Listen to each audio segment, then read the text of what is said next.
Assalamu alaikum rahmatullah. Zameen here with Sir Masters, developing the Muslim mindset for success. And I just wanted to make this quick video. Let me just sit down. I wanted to make this quick video while I'm out here, alhamdulillah, talking about self-help books. So, self-help books, personal development books, that's like a big category of non-fiction books these days. And I've done quite a few reviews of these kind of books on my channel. But a lot of people fail with these books, and they actually start to resent these books because they don't actually consume them in what I think is the correct way. So let me just give you some pointers on how you can get the most out of these kind of books. So the first thing is to read it with an open mind. Don't read it in a judging way where you're trying to judge, is the author good? Does the author know what they're talking about? Like you should have already decided that to some small extent by picking the book. But once you're actually reading it, don't go into judging mode, go into curious mode. Just see what you can learn from them, okay? That's the first thing. Be in curious mode, be humble, and just be open-minded and just listen, see what they've got to say. You don't have to do everything they say, just listen to it and kind of judge it. The second thing I would say is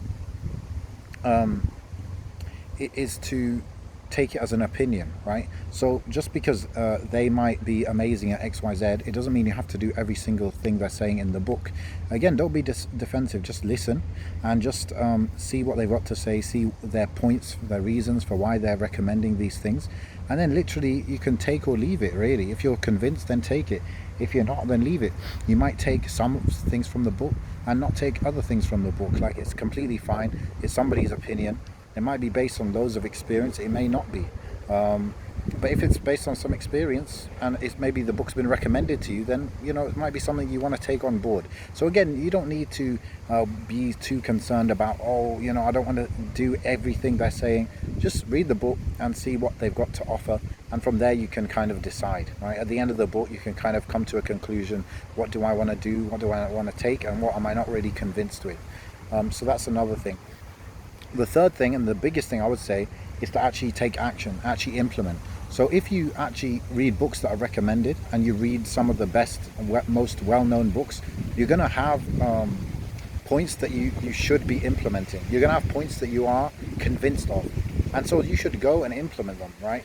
A lot of people, they go from book to book to book to book, and they never implement anything. And they start resenting the books because of that. So what I would say is you have to pick certain points, even if it's 1 point, because 1 point can change your life, right? Even if it's 1 point, definitely still implement that from the book. As long as, you're convinced, seems like it makes sense, try it out and that's maybe the fourth thing, is have the experimenting mindset where you've read the book, it's quite convincing. Now you're going to experiment and try it out in different ways to get success. It's not like so much about this must work for me straight away. It's about being open-minded and being humble and just trying it out and seeing what works. Again, the biggest reason to read these books is because people have done stuff and they have experience that you don't have. So there's a reason you're coming to these books. So have that mindset, remember why you're reading it, and from there, inshallah, you'll be humble and you'll take it on board. And I guess a little extra bonus thing is, of course, always to filter things through the Sharia. So if they're saying things which are not in line with the Sharia, then obviously you don't have to take that on board. But it doesn't mean that a whole book must be in line with the Sharia for it to have any benefit. There might be certain points, there might be half of it, for example, that is in line, and half which is not. So you know which one to take. So this has been Ameen with Sira Masters. I'm out here in the UK right now, different location.